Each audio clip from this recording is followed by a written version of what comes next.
Hello aspirants, welcome to Disha's YouTube channel. In today's video, we are going to discuss about monkeypox, which is very important for your knowledge and your exam point of view. आपके आने वाले exam में I'm sure there are going to be at least one or two question from this monkeypox or any kind of disease because we have seen in past few years कि जब corona virus से पूरी country या पूरे world हम कह सकते हैं वर्ल्ड वाइड प्रॉब्लम लोग फेस कर रहे थे, वहीं पे इवन हर एग्जाम में कोरोना वायरस के ऊपर वैक्सीन के ऊपर कोई ना कोई क्वेश्चन आया है. That is why today we have come up with a video about the monkey pox. Today we are going to discuss about this disease जो कि वर्ल्ड वाइड देखने को मिल रही है, और हम इस वीडियो में डिस्कस करेंगे कि मंकी पॉक्स का मतलब क्या है, what is monkey pox, about it's history, about it's symptoms and the treatment. हम देखते हैं आगे इसके बारे में. आइए स्टार्ट करते हैं.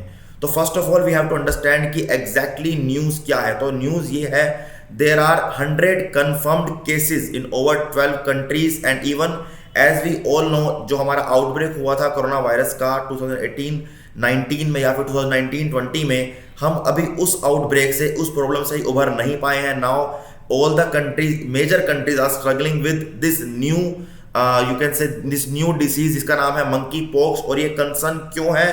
क्योंकि ऐसी कंट्रीज के अंदर इसके केसेस पाए गए हैं जिनमें कभी नहीं पहले पाए गए. तो यस, अभी जो मेजर कंसर्न है, क्यों मंकी पॉक्स के बारे में इतनी बात हो रही है. आज से पहले अगर हम बात करते हैं 1958 की, 1970 की या उसके बाद जो हमारे ईयर्स रहे हैं, तो हमने ये देखा है कि जो मंकी पॉक्स के केसेस हैं वो mostly tropical rain forest countries में या फिर ट्रॉपिकल कंट्रीज के आसपास पाए जाते हैं, जो कि लीस्ट डेवलपिंग कंट्रीज हैं, लीस्ट डेवलप्ड कंट्रीज हैं, जैसे कि हमारा कोंगो हो गया, नाइजीरिया हो गया. ऐसी कंट्रीज में पाए जाते हैं जहां पे वो एंडेमिक है. तो obviously it is a matter of concern. But अभी कंसर्न ज्यादा हमारी ऑर्गेनाइजेशन क्यों दिखा रही है? क्योंकि वो ऐसी कंट्रीज के अंदर हमें मंकी पॉक्स के केसेस पाए गए हैं जो कि काफी डेवलप्ड हैं, हेल्थ वाइज काफी सिक्योर हैं और अपनी हर चीज के अंदर इफेक्टिवली चीजों को इंप्लीमेंट करते हैं. जैसे कि वो कंट्री हमारी ऑस्ट्रेलिया है, बेल्जियम है, कनाडा है, यूके है, USA. They all are the developed countries जिनमें हेल्थ जो स्ट्रक्चर है काफी अच्छा है, इंफ्रास्ट्रक्चर काफी अच्छा देखने को मिलता है, फिर भी मंकी पॉक्स के केसेस वहां देखे गए हैं. तो yes, it is a matter of concern.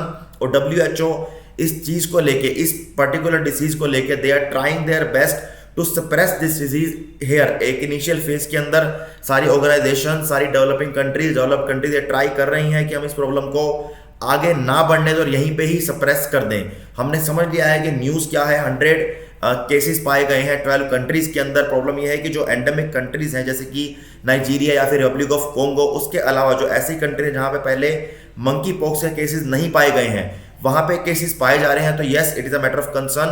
Belgium has become the first country to make monkey pox quarantine compulsory for all confirmed cases. हमने कोरोना वायरस के टाइम पे कई जगह देखा था कि जो लोग ट्रैवल करके दूसरी कंट्री में जा रहे हैं तो उन्हें 14 डेज, 15 डेज या 1 मंथ क्वारंटाइन रहना पड़ रहा था. वैसे ही सेम बेल्जियम ने मंकी पॉक्स के लिए भी क्वारंटाइन के रूल एक कंपलसरी कर दी हैं. तो यस, अलग अलग कंट्रीज इसको अलग अलग तरीके से टैकल करने का ट्राई कर रही हैं. और इसी वजह से अगर कोई भी न्यूज़, हमारे कोई भी डिसीज अगर न्यूज़ में आती है तो वो हमारे एग्जाम के लिए इंपॉर्टेंट बन जाती है. हम आगे देखते हैं.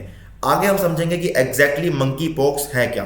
First of all we have to understand कि मंकी पॉक्स मेजरली कौन सी कंट्रीज के अंदर पाया जाता है. देखो यहाँ पे आप देख सकते हो, एक मैप हमने दिया है आपको. सो ये बेसिकली ट्रॉपिकल एरियाज के आसपास पाई जाने वाली कंट्रीज हैं. वहीं पर ही ये, चाहे वो मंकी पॉक्स हो या फिर कोई भी डिसीज है, चाहे वो जीका वायरस था या पास्ट में हमने कोई भी डिसीज देखी है, कोई भी प्लेग देखा है, तो सबसे पहले उनका आउटब्रेक इन कंट्रीज में ही होता है. ऐसा क्यों है? उसका रीजन ये है कि जो ये कंट्री है यहाँ पे मॉइस्चर ज्यादा पाया जाता है और साथ ही साथ मॉइस्चर ज्यादा पाया जाएगा, हीट ज्यादा होती है. बिकॉज ऑफ दिस जो वायरस को बोर्न होने का या फिर पनपने का, वी कैन से कि ग्रो करने का जो चांस मिलता है वो ज्यादा मिलता है, ज्यादा इजीली वो ग्रो कर सकते हैं इन एरियाज में. और सेकंड पॉइंट ये है कि जो ये कंट्रीज हैं यहाँ पे जो हमारा हेल्थ का इंफ्रास्ट्रक्चर है, सोशल इंफ्रास्ट्रक्चर है, जो गवर्नमेंट की एक स्ट्रॉन्गनेस है, स्ट्रॉन्ग पॉलिसीज है, वो लैक करते हैं. Because there is a lack of health infrastructure, lack of social infrastructure. इसलिए जो हमारी वायरसेस हैं, जो डिसीजेज हैं, यहाँ पे उनका आउटब्रेक सबसे ज्यादा देखने को मिलता है. ये हमारा एरिया है अफ्रीका का. अफ्रीका के ट्रॉपिकल एरिया के आसपास की हम बात कर रहे हैं, ट्रॉपिकल रेन फॉरेस्ट की. यहाँ पे सबसे ज्यादा डिसीज का आउटब्रेक देखने को मिलता है. मंकी पॉक्स यहाँ पे काफी कंट्रीज में, जैसे कि नाइजीरिया में एक एंडेमिक डिसीज है और यहाँ पे मंकी पॉक्स काफी ज्यादा पाई जाती है. So monkey pox is a viral zoonosis और you can say zoonotic disease. Zoonotic disease का मतलब होता है कि जो डिसीज एनिमल से ह्यूमन में ट्रांसमिट हो सकती है, because it is a virus which can be transmitted to human from the animals, even from human to human भी ट्रांसमिशन देखने को मिलता है। तो monkey pox is a viral zoonotic disease with symptoms similar to those seen in the past in small pox patient. हमने small pox के बारे में और आपके चिकन पॉक्स के बारे में कई बार आपने पढ़ा होगा, आपने ये भी सुना होगा, घर में आपके बड़े बुजुर्ग कहते हैं कि किसी को माता आ गई है। देखो वो तो देखो हमारे इंडिया के अंदर कई तरह के रिचुअल्स हैं, काफ़ी चीज़ें हम मानते हैं, लेकिन वो स्मॉल पॉक्स और चिकन पॉक्स के केसेस होते हैं। तो मंकी पॉक्स के अंदर भी जो सिम्टम्स पाए जा रहे हैं वो चिकन पॉक्स और स्मॉल पॉक्स की तरह ही पाए जा रहे हैं। ये एक वायरल जूनोटिक डिसीज है and you have to remember this fact, because अगर एग्जाम में क्वेश्चन आता है तो I am sure they are going to ask about this thing कि ये जूनोटिक डिसीज है या नहीं है। अब आगे बढ़ते हैं। It occurs primarily in the tropical rain forest area of central and west Africa and is occasionally exported to other region. देखो हम ये पहले बात समझ चुके हैं कि पर्टिकुलर इन एरियाज के अंदर ही हमें ये डिसीज देखने को मिलती है, और जो लोग इस कंट्री से बाकी कंट्रीज में ट्रैवल करते हैं वो ट्रांसमिट करते हैं वायरस को from one country to another country. If you talk about the other things, तो मंकी पॉक्स एक वायरस इन्फेक्शन है जो कि डिटेक्ट होता है स्क्वायरल के अंदर, मंकी के अंदर, एप्स के अंदर, गैम्बियन के अंदर और other kind of monkey species के अंदर। तो हम ये आपको पता लग गया है कि न्यूज में क्यों है मंकी पॉक्स, किस टाइप की डिसीज है, कौन से एरिया में पाई जाती है, किन एनिमल से होती है। हम आगे अगर देखते हैं तो मेजर जो इस बात का कंसर्न अभी ये है कि जो अभी इस मंकी पॉक्स का वायरस का जो सोर्स है, जहां से वो स्टार्ट हुआ है, ये ठीक है कि भाई एक मंकी के अंदर हुआ था सबसे पहले 1958 में। इसके बारे में डिटेल में हम आगे पढ़ेंगे इस वीडियो में। हम बेसिक समझते हैं कि 1958 में फर्स्ट केस एक मंकी के अंदर पाया गया था, इसलिए डिसीज का नाम मंकी पॉक्स रखा। लेकिन उस मंकी के अंदर उस मंकी को डिसीज कहां से हुआ, इसका बेसिक एक सोर्स क्या है, उस सोर्स के बारे में अभी तक किसी को नहीं पता। So we can say the natural host of this virus is undefined but the disease has been reported in many animals. So yes, अभी तक जो सोर्स है वो अनडिफाइंड है, अननोन है। अगर हम आगे समझते हैं तो monkey pox is caused by monkey pox virus, a member of orthopox virus genus in the family of Poxviridae. हमें ये लाइन याद रखनी है। कुछ कुछ फैक्ट है, जैसे कि यहाँ पे हमने आपको बताया कि it is a viral zoonotic diseases, ये सेंट्रल और वेस्ट अफ्रीका के अंदर पाई जाती है। हमने यहाँ देखा कि किस किस एनिमल के स्क्वायरल में होती है, गैम्बियन में होती है, मंकीज में होती है, एप्स में होती है। Monkey pox caused by monkey pox virus, all these are very very important facts. अगर आपके हम एग्जाम पॉइंट ऑफ व्यू से बात करते हैं तो इन फैक्ट्स के आसपास ही क्वेश्चन आएगा। मेंबर है ऑर्थोपॉक्स वायरस जीनस की, जो कि फैमिली है पॉक्सविडाई। हम आगे देखते हैं ऑर्थोपोरक्स, जो हमारी ऑर्थोपॉक्स वायरस जो contain 4 species that infect humans. हमारी 4 स्पीशीज वो कौन कौन सी है? एक है वायरोला, जिसकी वजह से स्मॉल पॉक्स होता है, फिर है मंकी पॉक्स, फिर है वैक्सीनिया एंड काउ पॉक्स। तो ये 4 आती हैं हमारी ऑर्थोपॉक्स वायरस के अंदर, जो कि हमारी पॉक्सविरिडाई एक फैमिली से आता है। तो आई एम श्योर कि आपको मंकी पॉक्स क्या है ये क्लियर हो गया होगा। जो भी इस स्लाइड पे आपको इंफॉर्मेशन दी है, these all information are crisp of the current news, जो करंट अफेयर में न्यूज चल रही है related to monkey pox, and आपके एग्जाम पॉइंट ऑफ व्यू से ये बहुत ज्यादा इंपॉर्टेंट है।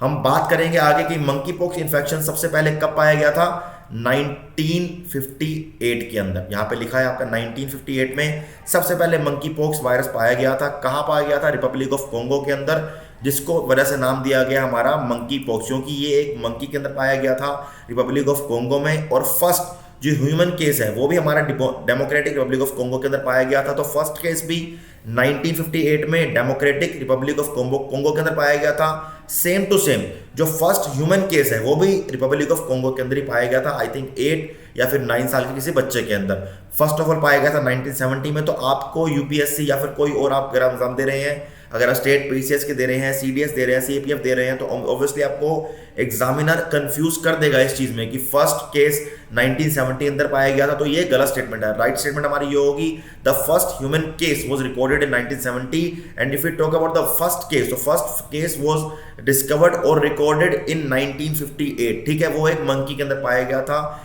That is why the name of this virus is monkey pox. हम आगे बढ़ते हैं। तो since 1970 the disease has been reported in many west and central Asian African countries. तो अभी तो हमने इन वेस्ट और सेंट्रल अफ्रीकन कंट्रीज के अलावा काफी डेवलप्ड कंट्रीज के अंदर भी केसेस देखने को मिले हैं, स्पेशली 2021 एंड 2022, जैसे कि हमारे बेल्जियम है, कनाडा है, यूएसए है, यूके है, कनाडा है। These are the most developed countries in our whole world. और अगर वहां पे ऐसे केसेस देखने को मिलते हैं तो यस, ऑल ओवर पूरी हर कंट्रीज के लिए ये एक मैटर ऑफ कंसर्न है। हम देखते हैं यूएसए के अंदर 2003 में कुछ 70 केसेस पाए गए थे, साथ ही में अभी वहां पे 2021 के अंदर कुछ केसेस पाए गए हैं। हम यूके की बात करते हैं तो 2018 में, 2019 में, 2021 में, 2022 में केसेस पाए गए हैं। तो हाँ, इस चीज को इजी नहीं ले रही है कोई भी गवर्नमेंट, कोई भी इंटरनेशनल ऑर्गेनाइजेशन जो कि हेल्थ से रिलेटेड है। वो चाह रहे हैं कि हम इस प्रॉब्लम को यहीं पे खत्म कर दें। अगर हम बात करते हैं इंडिया के अंदर, तो इंडिया के अंदर even I think each and every state they are trying to create, एक ऐसा ट्राई कर रहे हैं वो ऐसा क्रिएट करने का कि मंकी पॉक्स को हम इंडिया में एंटर करने से पहले ही रोक दें। हमने जो हमारे एयरपोर्ट पे चेकिंग होती है वो स्ट्रॉन्ग कर दी है। जो कंट्रीज ने, जो हमारी स्टेट्स की जो चेकिंग होती है उन्होंने वो स्ट्रॉन्ग कर दी है। कोई भी अगर बाहर से कंट्री से कोई पर्सन आ रहा है इंडिया के अंदर, specially from the infected countries और जो हमारी अफ्रीकन कंट्रीज, अगर वहां से कोई भी पर्सन ट्रैवल करके इंडिया में आ रहा है तो we are trying to make sure कि जो वायरस है वो ट्रांसमिट ना हो इंडिया के अंदर। लेकिन अभी तक इंडिया के अंदर मंकी पॉक्स का एक भी केस नहीं पाया गया है। तो you have to remember this fact. But लेकिन जब आप एग्जाम देने जाएंगे तो उससे एक दिन पहले इस चीज को अपडेट कर लेना कि इंडिया के अंदर कोई केसेस है या नहीं है। एंड आई थिंक हम सबको ये प्रे करनी चाहिए कि इंडिया के अंदर ऐसा कोई केसेस ना आए। अब पॉइंट ये है कि ये ट्रांसमिट कैसे होता है। हमने पहले ही आपको बताया है कि it is a zoonotic disease which transmitted from animals to humans and after this thing, after the transmission from animals to humans, it can also be transmitted from human to human. तो human to human transmission भी possible है, लेकिन जो basic source है वो जो human के अंदर कैसे आता है वो एनिमल टू ह्यूमन आता है। जैसे आपने देखा होगा कि अगर कोई इन्फेक्टेड एनिमल को हम अगर कुक करके खा रहे हैं, we are eating that animal after cooking, but after the cooking also जो डिसीज है वो पूरी तरह खत्म नहीं होते और ट्रांसमिशन के चांसेस बढ़ जाते हैं। अगर कोई हम डायरेक्टली कांटेक्ट में आते हैं किसी ऐसे एनिमल के, उसके ब्लड फ्लूइड से या फिर ब्लड से, तो ये हमारी जो ये डिसीज है वो ट्रांसमिट हो सकती है एनिमल टू ह्यूमन। क्योंकि आपने देखा होगा डोमेस्टिफिकेशन ऑफ एनिमल हमारे इंडिया के अंदर, इवन काफ़ी डेवलप्ड कंट्रीज के अंदर भी काफ़ी एक्टिवली पार्टिसिपेट होता है। लोग एक्टिवली पार्टिसिपेट करते हैं डोमेस्टिफिकेशन में। तो हो सकता है कि उससे भी जो ट्रांसमिशन है वो पॉसिबल है। तो ह्यूमन, एनिमल टू ह्यूमन होगा, फिर ह्यूमन टू ह्यूमन होगा। WHO ने ये बोला है, WHO states that cases are often found close to tropical rainforest where the animals that carry the virus। हमने समझ लिया है कि ट्रॉपिकल रेन फॉरेस्ट कंट्रीज कौन कौन सी हैं। जो ट्रॉपिकल के आसपास कुछ हमारे 10 degree 15 degree north and south पाई जाती हैं, वहां पे जो एनिमल्स हैं उनके अंदर ये वायरस होने के काफी चांसेस हैं। Evidence of monkey pox virus infection has been found in many animals such as squirrels, Gambian, pouched rats, dormice, different species of monkeys and others. अलग अलग, जैसे हमारे मंकी में, एप्स में, स्क्विरल्स में, गैम्बियंस में ये केसेस पाए गए हैं मंकी पॉक्स के। सो हम ये ट्राई कर रही है एवरी कंट्री की ये केसेस हमारे एनिमल से ह्यूमन में कम से कम ट्रांसमिट हों। बट हमें ये पता होना जरूरी है कि जूनोटिक डिसीज है। सेकंड, जूनोटिक डिसीज क्या होती है। आप इस वीडियो के बारे में और भी पढ़ने का ट्राई कर रहे हो, जूनोटिक डिसीज के बारे में, वायरस डिसीज के बारे में। हम आगे बढ़ते हैं। सो मंकी पॉक्स जो एक वायरस है is mostly transmitted to people from wild animals. क्योंकि ये वाइल्ड जो एरियाज हैं वहां से एनिमल्स उसको कैरी करते हैं, फिर वो ट्रांसफर करते हैं ह्यूमन को, ठीक है। तो but human to human transmission भी पॉसिबल है। लेकिन अगर आपके पास स्टेटमेंट आती है एग्जाम में, the transmission of monkey pox, human to human transmission of monkey pox is not possible, so it is a wrong statement, it is possible, ठीक है। सो कैसे होता है ट्रांसमिशन, क्या है ट्रांसमिशन, कैसे हो सकता है। देखो, ट्रांसमिशन ब्लड से हो सकता है, ब्लड फ्लूइड से हो सकता है, बॉडीली फ्लूइड से हो सकता है, और काफ़ी अलग अलग चीज़ों से हो सकता है कि अगर हम किसी इन्फेक्टेड एनिमल या इन्फेक्टेड पर्सन के कॉन्टैक्ट में आते हैं। तो हम आगे बढ़ते हैं कि इस डिसीज के साइंस और सिम्टम्स क्या हैं। यहाँ पे आप एक ये पिक्चर देख सकते हैं, यहाँ के एक बच्चे का हाथ है, आप देख सकते हैं कि यहाँ पे वो छोटे छोटे एक दाने हो रहे हैं जो कि आपको स्मॉल पॉक्स और चिकन पॉक्स में देखने को मिलते हैं। बट जो एक यहाँ पे इसके जो एक स्वेलिंग का जो एरिया है which is I think larger than if we compare it with these kind of limbs of monkey pox और chicken pox and small pox। अगर हम monkey pox और chicken pox या small pox के इन limbs की एक सूजन को हम कंपेयर करते हैं, तो yes I think जो monkey pox का जो एरिया है इस limbs के स्वेल करने का ज़्यादा है एज कम्पेयर टू हमारा स्मॉल पॉक्स। तो मंकी पॉक्स का देखो, आप देख सकते हो यहाँ पे इस बच्चे के हाथ पे काफ़ी आपको निशान देखने को मिल रहे हैं। तो ये हमारे मंकी पॉक्स के सिम्टम्स हैं। स्टार्टिंग आपको रैशेस से होती है, विद टाइम यहाँ पे आपको छोटे छोटे एक लिम्स आपको स्वेल कर जाते हैं।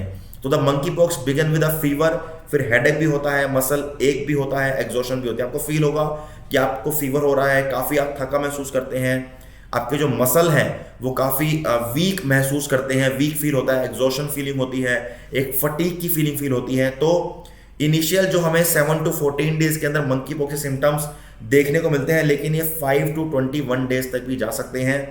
और अभी तक तो ये कहा गया है कि अगर आपको सीवियर केस नहीं है मंकी पॉक्स का, तो आपको विद टाइम आप इस चीज को अपने आप ही ठीक हो जाएगा। लेकिन अगर कोई सीवियर केस है तो ट्रीटमेंट बहुत जरूरी है। तो हमें यह भी समझना जरूरी है इस वीडियो में कि ट्रीटमेंट क्या होगा।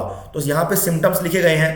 फर्स्ट सिम्टम हमारा यहाँ पे जैसे हेडेक है, एक्यूट ऑनसेट ऑफ फीवर है, यहाँ पे हमारा सोलन लिम्फ नोड्स है, यहाँ पे मसल एंड बॉडी एक है, मसल एंड बॉडी एक मतलब दर्द होना मसल के अंदर, बॉडी के अंदर, बैक पेन फील होना, अस्थेनिया प्रोफाउंड वीकनेस फील होना, बेसिकली आपको सर दर्द फील होगा, फीवर फील होगा, आपके लिम्फ जो है स्वेल कर जाएंगे। आपने जैसे देख रहे हो यहाँ पे पिक्चर के अंदर ये आपके लिम्फ स्वेल कर गए हैं। साथ में आपको मसल और बॉडी एक होगा, बैक पेन होने के चांसेस हैं, आपको वीकनेस फील होगी। बेसिकली अगर आप देखो इसके आसपास तो आपको वीकनेस के आसपास के सारे ये फीचर्स हैं, सारे के सारे आपके सिम्टम्स हैं। हम आगे बढ़ते हैं। हमने समझना है कि ट्रीटमेंट क्या है। अगर हम ट्रीटमेंट की बात करते हैं तो ट्रीटमेंट जो हमारी स्मॉल पॉक्स की वैक्सीन, हम उसके स्मॉल पॉक्स की ट्रीटमेंट के लिए वैक्सीन हम यूज करते हैं, तो it is evident and the scientist are saying कि we can use the same medicine for this monkey pox disease. But the problem is in 1980 हमने ये डिक्लेयर कर दिया था कि स्मॉल पॉक्स पूरे वर्ल्ड वाइड इरेडिकेट हो चुका है, यानी कि खत्म हो चुका है। और अगर कोई डिसीज खत्म हो चुकी है, ओवर हो चुकी है, so it is quite sure and quite easy to understand कि उनकी जो मेडिसिन है वो भी इजीली अवेलेबल नहीं होगी। क्योंकि जिस मेडिसिन की डिमांड ही नहीं है, जिस मेडिसिन की प्रॉब्लम ही नहीं है, नीड ही नहीं है, why would someone sell that medicine? Obviously वो मेडिसिन मार्केट में नहीं अवेलेबल होगी। तो it is also a concern कि जो medicine 85% people are saying that 85% the medicine और the vaccine of small pox use हम कर सकते हैं, जो 85% वर्क करेगी मंकी पॉक्स डिसीज पे। जो सेम वैक्सीन जो हम स्मॉल पॉक्स पे यूज कर रहे थे, वो वैक्सीन एग्जैक्ट सेम वैक्सीन हम मंकी पॉक्स के लिए यूज कर सकते हैं। But the matter of concern is की जो अवेलेबिलिटी है वो बहुत बड़ी प्रॉब्लम है, क्योंकि पहले ही हम स्मॉल पॉक्स को वर्ल्ड वाइड इरेडिकेट कर चुके हैं, तो उसकी वैक्सीन अवेलेबल नहीं है। और उस वैक्सीन को क्रिएट करने में टाइम नहीं लगेगा, लेकिन अवेलेबल कराने में टाइम लगेगा। हमने जैसे कोरोना वायरस में देखा कि फर्स्ट ऑफ ऑल हमें टाइम लगा उसके वायरस वैक्सीन क्रिएट करने में, तो मंकी पॉक्स में प्रॉब्लम नहीं आएगी। तो हमने समझ लिया है कि कौन सी वैक्सीन कहाँ हो सकती है, क्या ट्रीटमेंट है। लेकिन अभी तक मैं अगर मंकी पॉक्स की बात करता हूँ अकेले, तो कोई भी ग्लोबल सिस्टम नहीं है, इसकी वैक्सीन सिर्फ मंकी पॉक्स की वैक्सीन नहीं है। तो आई एम श्योर कि इंटरनेशनल ऑर्गेनाइजेशंस, बड़े बड़े डॉक्टर्स एंड हॉस्पिटल्स इस चीज़ पे ऑलरेडी काम कर रहे हैं। हम आगे बढ़ते हैं। हमने लास्ट स्लाइड में ये समझना है कि कौन सी कंट्रीज एंडेमिक है और कौन सी कंट्रीज नॉन एंडेमिक है। तो यहाँ पे हमने समझना है कि जो हमारी ट्रॉपिकल रेन फॉरेस्ट कंट्री है like Benin, Cameroon, Central African Republic, Democratic Republic of Congo, Gabon, Ghana, Ivory Coast etcetera, these जो आपकी लेफ्ट साइड पे कंट्रीज हैं, ये सब कंट्रीज आपकी एंडेमिक कंट्रीज हैं। राइट पे जो अभी हमने रिसेंट हमें केसेस देखने को मिले हैं, जैसे कि Australia, Belgium, Canada, UK, US, Sweden, Spain, Portugal, Italy, यहाँ पे बहुत ज़्यादा केसेस नहीं है। 2, 4, 5, 2, 4, 5, 7, 8 ऐसे केसेस हैं। कुछ सस्पेक्टेड हैं, कुछ कंफर्म्ड है। लेकिन मैटर ऑफ कंसर्न ये है कि इतनी अच्छी कंट्रीज होने के बाद, डेवलप कंट्रीज होने के बाद, हेल्थ केयर फैसिलिटीज इतनी स्ट्रॉन्ग होने के बाद भी यहाँ पे केसेस क्यों पाए जा रहे हैं? तो इंडिया जैसी कंट्री जो कि एक काफ़ी पॉपुलेटेड, हाई पॉपुलेटेड कंट्री है, वहाँ पे हमें इस चीज़ को लेके गवर्नमेंट को कंसर्न शो करना पड़ेगा और हमें पहले से ही एक प्रिपरेशन करनी पड़ेगी कि अगर कोई हमें आगे जाके ऐसी कोई डिसीज़ हमारी कंट्री में आती है तो हम उसको स्टार्टिंग में ही ख़त्म कर पाएँ, इरेडिकेट कर पाएँ। तो हमारा आज का वीडियो यहीं पे ख़त्म होता है। Thank you so much. आप हमारे साथ इंस्टाग्राम पे, टेलीग्राम पे, फेसबुक पे, लिंक्डइन पे जुड़ सकते हैं और हमारी न्यू इन्फॉर्मेशन, न्यू नॉलेज को वहाँ पे अटेन कर सकते हैं। Thank you so much.